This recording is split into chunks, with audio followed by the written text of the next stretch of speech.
Hello साथियों, एक बार फिर से मैं आपका अपने YouTube चैनल ज्ञानेक्स पर स्वागत करता हूं। साथियों, आज फिर से एक बार आपके सामने उपस्थित हुए हैं टाइम और एंड वर्क से संबंधित सवालों को सॉल्व करने के लिए। साथियों, आज फिर से हम कार्य और समय से संबंधित जो भी प्रॉब्लम्स या जो भी प्रश्न बनते हैं उसको आज फिर से हम उसको सॉल्व करेंगे। देखते हैं कैसे उसको हम विद इन सेकेंड्स सॉल्व कर सकते हैं। ठीक है, तो देरी न करते हुए साथियों मैं स्टार्ट करने जा रहा हूं। इससे पहले मैं आपसे बोलना चाहता हूं कि यदि आप नए हो तो मेरा चैनल सब्सक्राइब कर लीजिए, लाइक करिए और साथ साथ अगर सेशन अच्छा लगे तो कमेंट भी करिए अपने राय के रूप में। साथ ही साथियों आपसे अनुरोध है कि इससे पहले जो दो वीडियो बना है टाइम एंड वर्क पर उसको आप देखिए ताकि ये वीडियो और अच्छे से आपको समझ में आए। तो आइए देरी न करते हुए स्टार्ट करते हैं। ठीक है, तो पहली सवाल इस प्रकार है। पहली सवाल है कि ए की कार्यक्षमता बी की कार्यक्षमता से 20% अधिक है, जबकि सी की कार्यक्षमता ए की कार्यक्षमता से 50% कम है। तो किसी काम को पूरा करने में इनके द्वारा लिए गए समय का अनुपात क्या होगा। ठीक है, तो ये ध्यान रखिए कि जो कार्य क्षमता होता है वह समय का क्या होता है, रेसिप्रोकल होता है, अर्थात उसका अपोजिट होता है। ठीक है, अर्थात समय और कार्य क्षमता में विलोमानुपात होता है। ठीक है, तो आइए देखते हैं कैसे होता है। ठीक है, उसको हम समझ लेते हैं। ठीक है, तो यहाँ पर दिया गया है क्या कि ए की कार्यक्षमता बी की कार्यक्षमता से क्या है, 20% अधिक है। बी की कार्यक्षमता से 20% अधिक है, तो हम मान लेते हैं कि बी की कार्यक्षमता कितना है, 100 है। ठीक है, तो ए की कार्यक्षमता कितना हो जाएगी, 20% अधिक अर्थात हो जाएगी 120। ठीक है, अब उसके आगे बोला है कि सी की कार्यक्षमता ए की कार्यक्षमता से 50% कम है। ठीक है, किससे, ए की कार्यक्षमता से कितना कम है, ए की कार्यक्षमता से 50% कम है। 50% कम होने का मतलब ये है को इसका आधा है। ठीक है, इसका आधा कितना होगा, 60। तो साथियों अगर आप हमारी प्रतिशत वाली वीडियो ना देखे हो तो सबसे पहले आप उसको जाके देखिए। प्लेलिस्ट में आप जाएंगे तो आपको सभी प्रतिशत की वीडियो मिल जाएंगी ताकि ये प्रतिशत की सवालें भी आपको समझ में आ जाए। ठीक है, क्योंकि इसमें प्रतिशत भी इंक्लूड है। ठीक है, तो हम इसमें देख लेते हैं कि इनकी जो कार्य क्षमता है वो क्या है। ठीक है, तो सबसे पहले इसको हम क्या करते हैं, चेंज कर देते हैं अनुपात में। ठीक है, अनुपात में चेंज करेंगे, 0 से 0 कट गया है। ठीक है, 2 से डिवाइड करेंगे 5 बार जाएगा, ये 6 बार जाएगा, 2 से डिवाइड करेंगे 3 बार जाएगा। ठीक है, ये आ गया इनका क्या, कार्य क्षमता। ठीक है, ये क्या है, इनकी कार्य क्षमता है। अब हमें पता है कि जो समय है वह कार्य क्षमता का क्या होता है, विलोमानुपाती होता है। ठीक है, अर्थात इसका अपोजिट होता है। तो कैसे हम निकालेंगे, हम क्या करेंगे, इन तीनों का ले लेंगे एलसीएम। ठीक है, इन तीनों का लेंगे क्या, एलसीएम ले लेंगे। उसके बाद में इन तीनों से अलग अलग डिवाइड करेंगे, जो हमें प्राप्त होगा वही क्या होगा, इसका कार्य क्षमता होगा। ठीक है, इसका टाइम होगा। ठीक है, ये कार्य क्षमता है तो समय हम इधर लिख लेते हैं। ठीक है, इनका समय क्या होगा, तो इसका एलसीएम लेंगे तो इसका एलसीएम कितना आएगा, 5 छक्का 30। ठीक है, कितना होगा, 30 इसका एलसीएम हो जाएगा। अब 5 से डिवाइड करेंगे तो बी का समय निकलेगा। ठीक है, बी का समय निकलेगा, 5 से डिवाइड करते हैं तो आएगा कितना, 12। ठीक है, 12 नहीं होगा, 6, 5 छक्का 30, 6 से डिवाइड करेंगे इसको तो कितनी बार जाएगा, 5 बार। ठीक है, 3 से डिवाइड करेंगे तो 10 बार जाएगा। ठीक है, तो कहने का तात्पर्य यह है कि बी की कार्यक्षमता 5 है तो वह 6 दिन का समय लेता है। ए की कार्यक्षमता 6 है तो यह 5 दिन का समय लेता है, और सी की कार्यक्षमता 3 है तो यह 10 दिन का समय लेता है। कितना कार्य करने में, इस कार्य को करने में। ठीक है, तो कहने का मतलब यह है कि जो कार्य क्षमता है वह समय के क्या होता है, विलोमानुपाती होता है अर्थात अपोजिट होता है। ठीक है, तो हमसे पूछा क्या गया है, ए और बी और सी का समय क्या होगा। ठीक है, समयों का अनुपात बताना है, तो समयों का अनुपात हम इसमें लिख देते हैं। ए का क्या है 5 है। ठीक है, बी का कितना है, बी का 6 है, 6 लिख दिए। सी का कितना है 10, और यही हमारा आंसर होगा। ठीक है, तो इस तरीके से हम क्या कर सकते हैं, अगर समय दिया है तो कार्य क्षमता निकाल सकते हैं, और कार्य क्षमता दिया है तो समय निकाल सकते हैं। करेंगे क्या, जो भी दिया रहेगा ठीक है उसका एलसीएम लेंगे। अब एलसीएम को हम इन संख्याओं से पृथक पृथक डिवाइड करेंगे, तो जो भागफल के रूप में हमें प्राप्त होगा वही उसका क्या होगा, समय हो जाएगा। और यहाँ पर अगर कार्य क्षमता दिया है तो इधर समय प्राप्त हो जाएगा। अगर यहाँ पर समय दिया है तो ये क्या हो जाएगा, वही प्रोसेस अपनाना है। अगर यहाँ पर समय दिया है, यहाँ पर अगर समय दिया होता है तो कार्य क्षमता उसका क्या हो जाता, ये हो जाता। ठीक है, करते क्या है, जो यहाँ पर संख्या होती है उसका हम एलसीएम लेते हैं अर्थात लस लेते हैं, और इन्हीं से पृथक पृथक डिवाइड करते हैं। तो जो हमें भागफल के रूप में प्राप्त होता है वो क्या होता है, उसका कार्य क्षमता होगा, यह तो समय। ठीक है, कार्य क्षमता दिया है तो समय होगा, अगर यहाँ पर समय दिया है तो कार्य क्षमता प्राप्त होगी। ठीक है, तो इस तरीके से हम कार्य क्षमता और समय को निकाल सकते हैं। ठीक है, तो आइए देखते हैं अगली सवाल क्या है। ठीक है, अगली सवाल क्या है, अगली सवाल है कि ए, बी और सी किसी काम को अकेले 10 दिनों, 15 दिनों तथा 12 दिनों में समाप्त कर सकते हैं।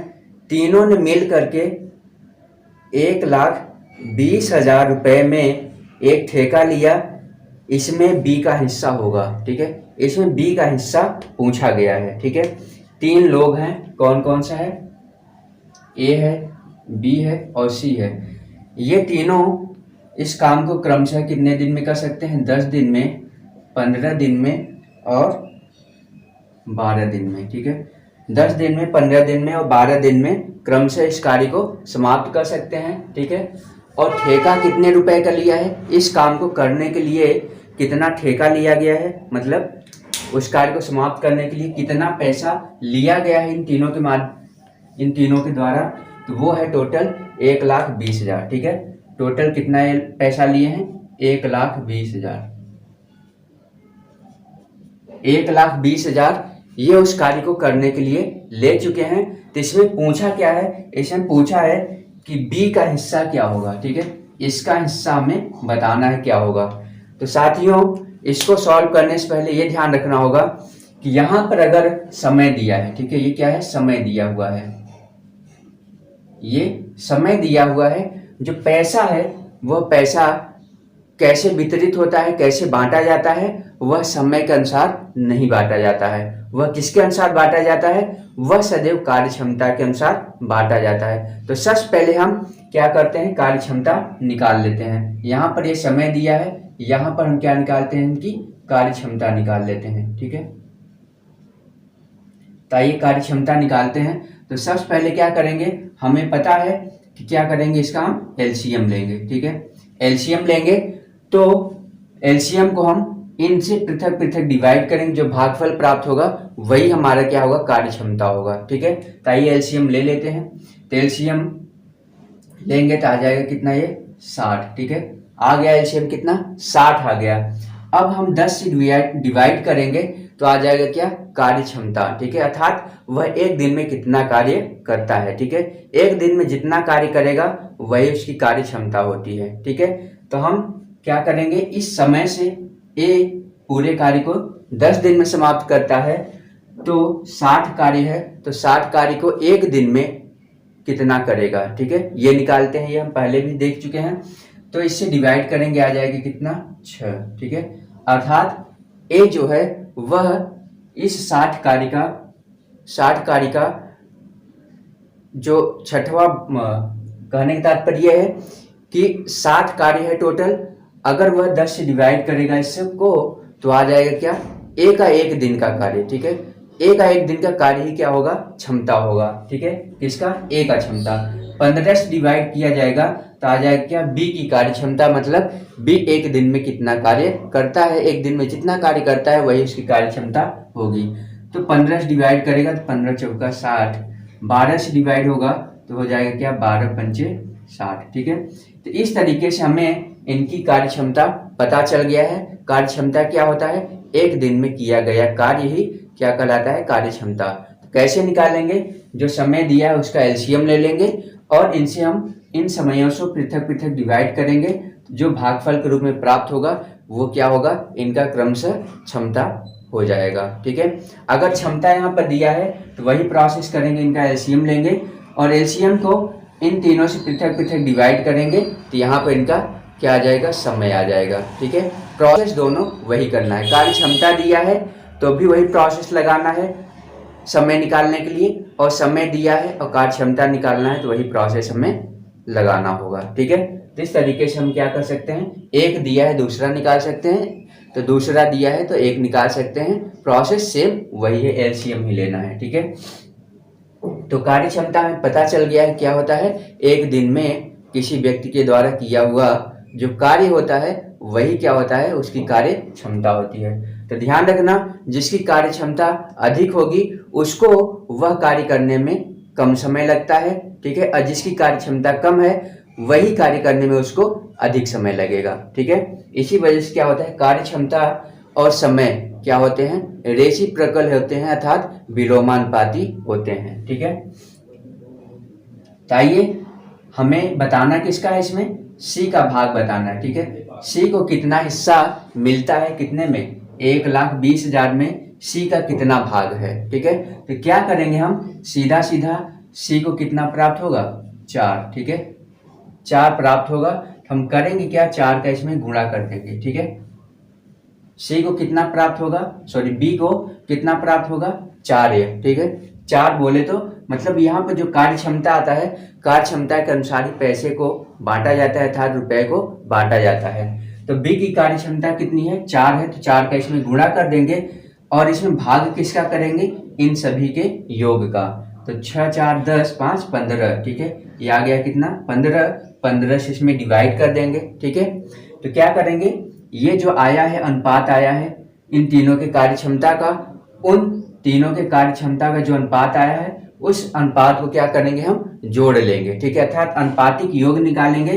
अनुपातिक योग से पूरा जो पैसा है उसमें डिवाइड कर देंगे और जिसका निकालना होगा उसी की कार्य क्षमता को हम क्या करेंगे? गुणा कर देंगे और आसानी से आंसर आ जाएगा। ए का निकालना होता तो यहाँ पर 6 का गुणा करते, सी का निकालना होता तो यहाँ पर 5 का गुणा करते, लेकिन जो भाग करेंगे वह तीनों के अनुपातिक योग से ही भाग करेंगे। तो आइए सॉल्व कर देते हैं। ठीक है, तो पी हो जाएगा 15 अट्ठे 120 और ये 3 0। ठीक है, हो गया कितना?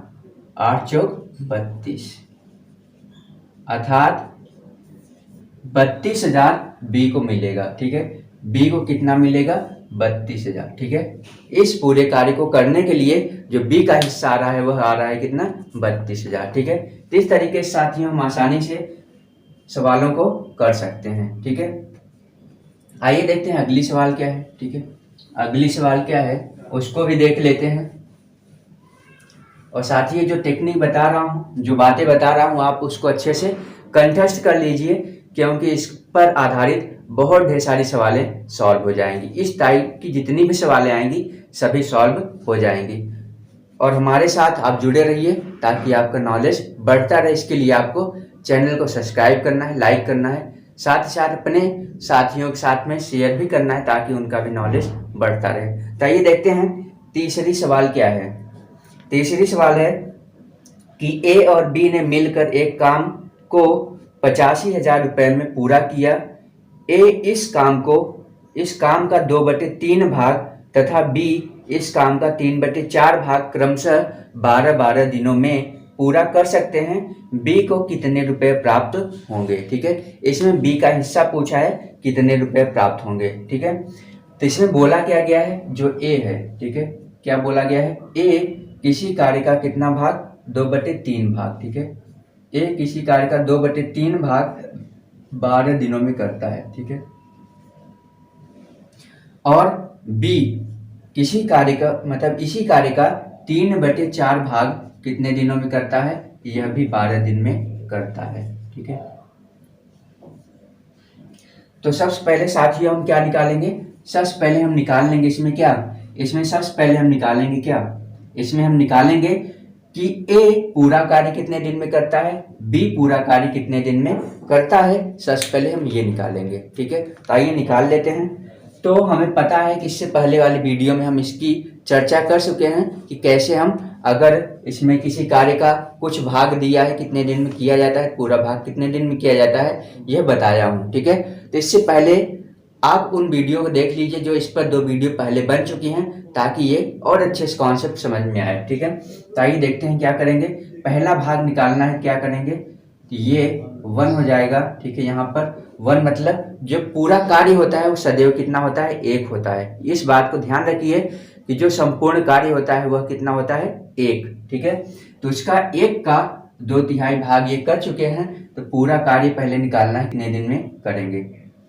तो क्या करेंगे, इसमें हम 3 का गुणा कर देंगे और 2 का भाग कर देंगे, ठीक है। अर्थात जो यहाँ पर संख्या है इसी संख्या को हम उस तरफ लेके चले जाएंगे, तो जो गुणित में है वह भाग में चली जाएगी और जो भाग में है वह गुणित में। तो ये भाग में है तो गुणित में जाएगी, तो 12 के साथ गुणा होगा। ये इधर क्या है, भाग गुणित में है, तो ये जाएगी कहाँ पर, भाग में। यहाँ पर बचेगा क्या, यहाँ पर तब बचेगा 1, ठीक है। यहाँ पर तब क्या बचेगा, 1 मतलब संपूर्ण कार्य, ठीक है। यही हमें निकालना है। आइए देखते हैं, आ जाएगा 6 6 3 18,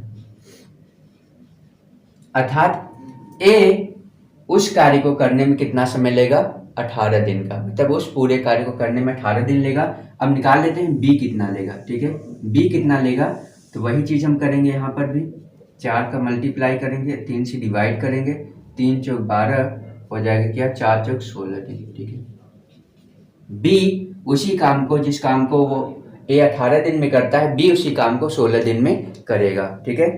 अब हमें बताना क्या है, ये एक ठेका लेते हैं, ठीक है, मतलब एक काम को मिलकर करते हैं और कितना प्राप्त करते हैं, 85,000 रुपया प्राप्त करते हैं। कितना प्राप्त करते हैं, 85,000, ठीक है। दोनों मिलकर कार्य करते हैं और 85,000 प्राप्त करते हैं। तो बोला क्या गया है, बोला गया है कि बी को कितने रुपए प्राप्त होंगे। तो यहाँ पर साथियों हमें पता चल गया है कि ए उस कार्य को करेगा 18 दिन में, अब बी करेगा उस कार्य को कितने दिन में, 16 दिन में, ठीक है। हमें बताना क्या है, बी का हिस्सा बताना है, ठीक है। बी को कितना रुपया प्राप्त होगा, तो हमें पता है कि जो रुपया है, ठीक है, इस रुपये का डिवाइडेशन, ठीक है, कहने का तात्पर्य इसका बंटवारा जो है वह किस रूप में होगा, क्षमताओं के अनुसार होगा, ठीक है। किसके अनुसार होगा, क्षमता के अनुसार, न कि समय के। तो यहाँ पर समय दिया है, सबसे पहले इसका क्षमता निकाल लेते हैं। तो यहाँ पर दो ही यहाँ पर संख्याएं हैं, ठीक है, अर्थात यहाँ पर 2 ही व्यक्ति हैं। तो क्या होगा, इसका जो समय है वह इसकी कार्य क्षमता बन जाएगी और इसका जो समय है वह इसकी कार्य क्षमता बन जाएगा, ठीक है। तो कार्य क्षमता आ जाएगा क्या, ये आ जाएगा 16, ठीक है, और ये आ जाएगा क्या, इसका 18, ठीक है।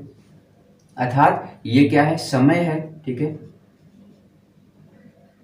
ये क्या है, समय, ये समय है और ये क्या है, इसकी इफिशिएंसी है, ठीक है। ये क्या है, इसकी इफिशिएंसी अर्थात कार्य क्षमता है, ठीक है। तो कार्य क्षमता है तो क्या होगा, ये अगर 2 ही संख्याएं हैं तो इसका जो समय होगा वह इसकी कार्य क्षमता हो जाएगा और इसका जो समय होगा वह इसका कार्य क्षमता होगा। सबसे पहले इसको हम अनुपात में परिवर्तित कर देते हैं, ठीक है। तो अनुपात में परिवर्तित करेंगे, ये क्या हो जाएगा, 2 से डिवाइड करेंगे 8 बार जाएगा, 2 से डिवाइड करेंगे 9, ठीक है। तो इनकी कार्य क्षमताओं का अनुपात आ गया कितना, 8:9, ठीक है, 8:9 आ गया है। अब इसको हम सॉल्व कर सकते हैं आसानी से। हमें बताना किसका हिस्सा है, बी का हिस्सा। तो बी का हिस्सा क्या हो जाएगा, इसमें बी की जो कार्य क्षमता है उसका गुणा करेंगे, ठीक है। बी की कार्य क्षमता कितना है, 9, ठीक है।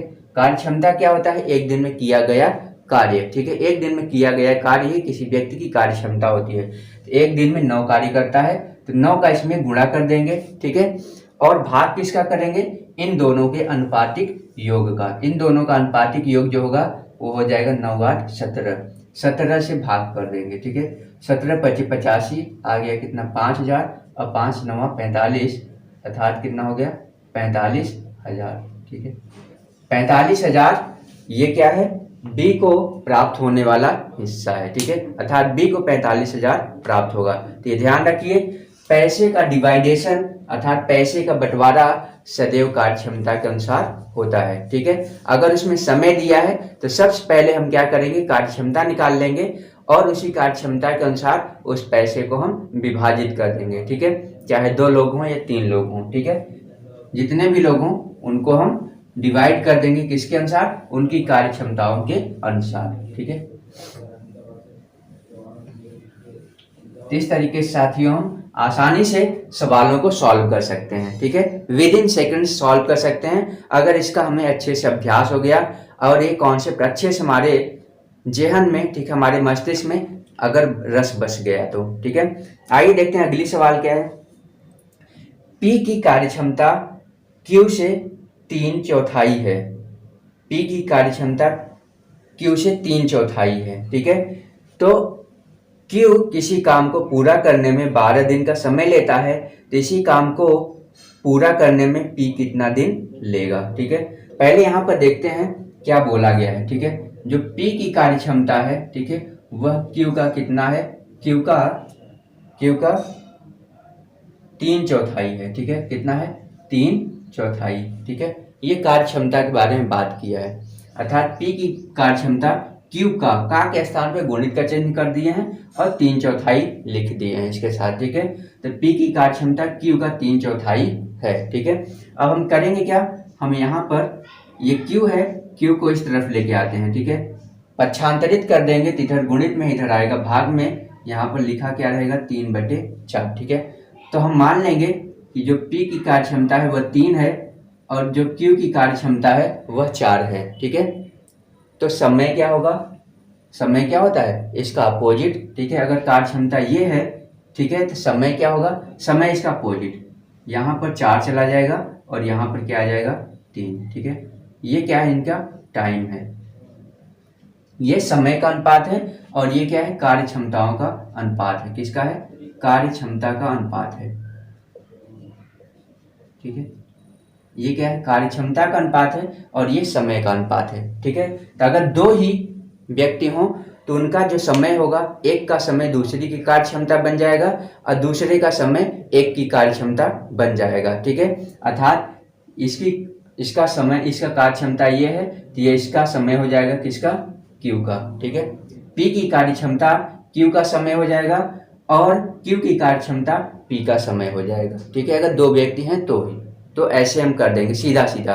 और 3 व्यक्ति हैं तो क्या करेंगे, एलसीएम लेंगे, फिर एलसीएम को उस समय से डिवाइड करेंगे, कार्यक्षमता आएगा। यदि समय दिया है तो समय का एलसीएम लेंगे और समय से उस एलसीएम में डिवाइड करेंगे क्रमशः, तो हमें क्या प्राप्त होगा, कार्यक्षमता प्राप्त होगा, ठीक है। इस तरीके से हम प्रश्नों को आसानी से सॉल्व कर सकते हैं और कार्यक्षमता दिया है, समय दिया है, कार्यक्षमता आसानी से निकाल सकते हैं। आइए देखते हैं इस सवाल को हम कैसे सॉल्व करेंगे, ठीक है। तो यहाँ तक आ गया, ठीक है। इसमें पूछा क्या है, क्यू किसी काम को पूरा करने में 12 दिन का समय लेता है, इसी काम को पी कितने दिन में समाप्त करेगा, ठीक है। अब यहाँ पर देखिए जो क्यू है वह 12 दिन का समय लेता है, क्यू, ठीक है। क्यू कितना समय लेता है, 12 दिन का समय लेता है, ठीक है। क्यू का जो समय का अनुपात आया है, क्यू का समय का अनुपात कितना आया है, 3, ठीक है। तो हम इसको मान लेंगे कि ये कितना है, 3x है और ये 4x है, ठीक है। क्योंकि ये 3x 12 के बराबर है, क्योंकि बोला है जो समय है क्यू को किसी कार्य को करने में जो समय लगता है वह कितना लगता है, 12 दिन का, ठीक है। तो P का पूछा है, P को कितना दिन का समय लगेगा। अगर यहाँ पर x का वैल्यू पता होता है तो हम P को भी बता सकते थे कि P इस कार्य को करने में इतना समय लेगा, ठीक है। तो आइए x का वैल्यू निकालते हैं, तो 3 से डिवाइड कर देंगे, आ जाएगा 4, अर्थात x का वैल्यू आ गया कितना, 4, ठीक है। 4 यहाँ पर रख देंगे, तो 4 गुणते 4 अर्थात 4 चौक 16 दिन, ठीक है।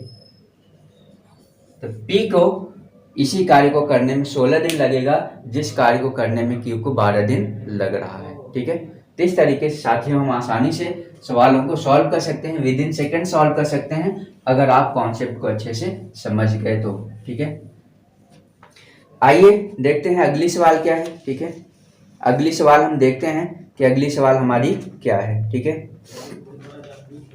अब यहाँ पर अगली सवाल है कि ए एक कार्य 20 दिन में कर सकता है जबकि बी वही कार्य 12 दिन में कर सकता है। ठीक है, अब क्या बोला है, ए एक कार्य को 20 दिन में कर सकता है। ठीक है, ए एक कार्य को 20 दिन में कर सकता है। ठीक है, बी उसी कार्य को कितने दिन में कर सकता है, बी उसी कार्य को 12 दिन में कर सकता है। ठीक है, बी उसी कार्य को 12 दिन में कर सकता है। बोला गया है कि बी ने वह कार्य केवल 9 दिन किया। ठीक है, बी ने वह कार्य केवल 9 दिन किया, उसके बाद शेष कार्य कितने दिनों में पूरा कर सकेगा। ठीक है, उसके बाद ए शेष कार्य कितने दिन में पूरा कर सकेगा। ठीक है, तो 9 दिनों तक कौन कार्य करता है, 9 दिनों तक मात्र बी कार्य करता है। तो देख लेते हैं बी 9 दिनों तक कितना कार्य करेगा। ठीक है, तो क्या है कि ये ध्यान रखिए, एक सूत्र है, क्या सूत्र है कि कार्य बराबर क्या होता है, कार्य क्षमता गुणित समय। ठीक है, कार्य बराबर क्या होता है, कार्य बराबर होता है कार्य क्षमता। ठीक है, क्या होता है, कार्य क्षमता गुणित समय। ठीक है, कार्य क्षमता बराबर कार्य बराबर क्या होगा, कार्य क्षमता गुणित समय, अर्थात समय और कार्य क्षमता को मल्टीप्लाई कर देंगे, गुणा कर देंगे, तो जो फल प्राप्त होगा वह कार्य के बराबर होगा। ठीक है, इस सूत्र को आप ध्यान में रखिए। ठीक है, आइए देखते हैं हम क्या करेंगे इसमें। पहले निकाल लेंगे क्या, इनकी कार्य क्षमता निकाल लेते हैं। ठीक है, क्या निकालेंगे, कार्य क्षमता निकाल लेते हैं। ठीक है, तो पहले करेंगे क्या, इसका हम एलसीएम लेंगे। ठीक है, इन दोनों का एलसीएम लेंगे। ठीक है, एलसीएम लेंगे और हमें बताना इसमें क्या है, इसमें बताना है कि बी, ठीक है, बी क्या करता है, 9 दिन तक कार्य करता है, जो शेष कार्य बचता है उसको ए कितने दिन में समाप्त करेगा। ठीक है, तो यहाँ पर इसका एलसीएम अगर ले लेंगे तो एलसीएम आएगा कितना, 60। ठीक है, कितना आएगा, 60 एलसीएम आएगा। तो कार्य क्षमता क्या होगा, ए की कार्य क्षमता मतलब, ए की कार्य क्षमता का मतलब यह है कि ए एक दिन में कितना कार्य करेगा। ठीक है, तो ए का एक दिन का कार्य निकाल लेते हैं, कितना होगा, 20 से डिवाइड करेंगे, आएगा क्या, 20 तिहाई 60। ठीक है, अब यहाँ पर क्या है, यहाँ पर बी है, बी का भी हम एक दिन का कार्य निकाल लेते हैं, अर्थात कार्य क्षमता। एक दिन का कार्य करने का मतलब यह है कि उसकी कार्य क्षमता। ठीक है, तो इससे डिवाइड करेंगे तो हो जाएगा क्या, 12 पंचे 60। ठीक है, अर्थात बी की कार्य क्षमता 5 है और ए की कार्य क्षमता कितना है, 3 है। ठीक है, हमें सीधी सी बात पता है कि जिसका समय कम होगा उसकी कार्य क्षमता अधिक होगी और जिसका समय अधिक होगा उसकी कार्य क्षमता कम होगी। ठीक है, कार्य क्षमता मतलब ये ज्यादा पावरफुल है कार्य करने में। ठीक है, लेकिन ये क्या है, कार्य करने में बहुत ही कम पावरफुल है। ठीक है, इसकी अपेक्षा। ठीक है, कहने का मतलब ये है। तो आइए देखते हैं कैसे सॉल्व करेंगे। अब यहाँ पर ध्यान रखिए कि बी कितने दिन तक कार्य करता है, 9 दिन तक। ठीक है, 9 दिन तक करता है तो टोटल कार्य कितना किया है, अब ये भी हम निकाल लेते हैं। ठीक है, टोटल कार्य है कितना, इन दोनों का जो एलसीएम प्राप्त होता है वही क्या होता है, इसका टोटल कार्य होता है। ये हम पहले भी अपने वीडियो में बता चुके हैं, इससे पहले की जो वीडियो है इसमें हम बता चुके हैं। ठीक है, ये क्या है, टोटल कार्य है, इनका एलसीएम लेंगे दोनों संख्याओं का तो ये क्या आ जाएगा, टोटल कार्य का। टोटल कार्य दोनों को मिलकर कितना करना है, इतना करना है। ठीक है, कार्य क्षमता हम निकाल लिए हैं, दोनों का अलग अलग निकाल लिए। कार्य क्षमता था एक दिन में किया गया कार्य दोनों का आ गया है। ठीक है, अब यहाँ पर ध्यान रखिए, हम बोले हैं कि जो कार्य होता है वह कार्य क्षमता गुणित क्या होता है, समय होता है। तो बी कितने दिन तक कार्य करता है, 9 दिन तक। बी की कार्य क्षमता है कितना, सॉरी यहाँ पर है, बी की कार्य क्षमता है कितना, 5 है। ठीक है, 5 है कार्य क्षमता और कितने दिन तक करता है, 9 दिन तक। तो टोटल कार्य कितना आएगा, 9 पचे 45। ठीक है, 45 कार्य यह कर चुका है, लेकिन टोटल कार्य कितना करना है, इनको करना है 60 कार्य। तो अगर ये 45 कार्य कर चुका है तो बचा कितना, 45 घटा दीजिए, बचेगा कितना, 15। ठीक है, इस 15 कार्य को कौन करेगा, ए। ठीक है, इस 15 कार्य को कौन करेगा, ए। ठीक है, तो इस 15 कार्य को करने में ए को कितना समय लगेगा यही हमें बताना है। ठीक है, तो यहाँ पर देखिए, यहाँ पर ये टोटल कार्य है। ठीक है, हमें बताना क्या है, कितना समय लगेगा। तो यहाँ पर देखिए यही सूत्र प्रयोग किया गया है। तो कार्य बटे क्या करेंगे, क्षमता का भाग दे देंगे, कार्य बटे क्या होगा, क्षमता। ये इधर गुणित में है, इधर आएगा तो भाग में हो जाएगा। ठीक है, तो समय बराबर क्या हो जाएगा, समय बराबर हो जाएगा क्या, कार्य बटे कार्य क्षमता। ठीक है, कार्य बटे कार्य क्षमता। ठीक है, कार्य क्षमता। ठीक है, तो वही चीज हम करेंगे। यहाँ पर टोटल कार्य दिया है और कार्य क्षमता भी ए का पता है कितना है, 3 से डिवाइड कर दीजिए, आ जाएगा कितना, 15। ठीक है, 15 तियां 45। ठीक है, तो कहने का तात्पर्य यह है कि यहाँ पर ए को शेष कार्य को करने में, शेष कार्य बचा कितना था, 15, इसको करने में, सॉरी 15 है ना, सॉरी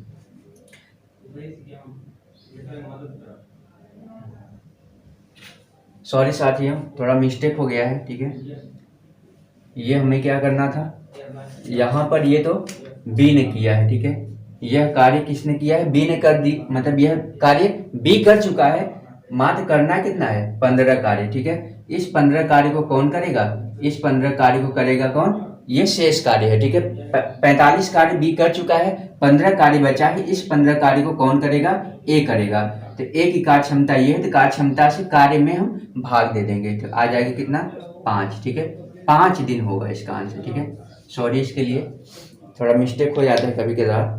तो कितना दिन लगेगा, 5 दिन लगेगा। ठीक है, किसको, ए को शेष कार्य जो बचा है उस कार्य को करने में 5 दिन लगेगा। ठीक है, तो इस तरीके से साथियों हम आसानी से सवालों को सॉल्व कर सकते हैं। ठीक है,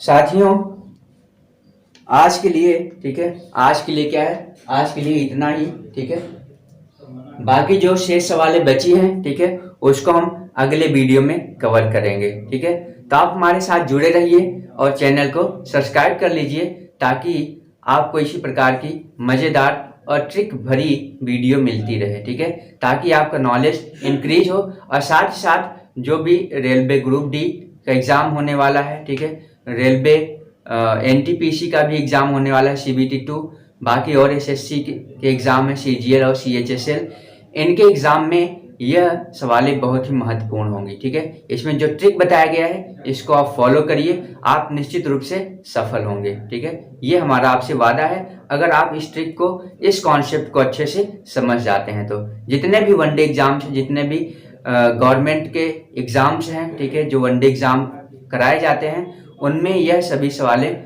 बहुत ही अच्छी मात्रा में पूछी जाती है, और आपको ध्यान रखना है वहाँ पर अधिक से अधिक प्रश्नों को कम से कम समय में करना होता है, तो वहाँ पर ट्रिक की आवश्यकता होती है। लेकिन साथियों ध्यान रखना, सदैव ट्रिक काम नहीं करता है, तो हम आपसे यही कहना चाहेंगे कि आप सदैव पहले जो बेसिक कॉन्सेप्ट है उसको समझिए, जो ट्रिक में छुपा हुआ कॉन्सेप्ट है उसको भी आप समझ जाइए। तो फिर क्या होता है, वो ट्रिक फिर आपको ट्रिक नहीं लगता है, वो एक कॉन्सेप्ट ही लगता है, और जब वो कॉन्सेप्ट लगता है तो आप उसका अनुप्रयोग अच्छे से कर सकते हैं। कैसे भी सवाल को घुमाए फिराए तब पर भी आप उस कॉन्सेप्ट को लगा करके सॉल्व कर सकते हैं, विद इन सेकेंड से सॉल्व कर सकते हैं। ठीक है, तो आप इस तरीके से आप एग्जाम में सफल हो सकते हैं। ठीक है, तो आज के लिए इतना ही। जय हिंद।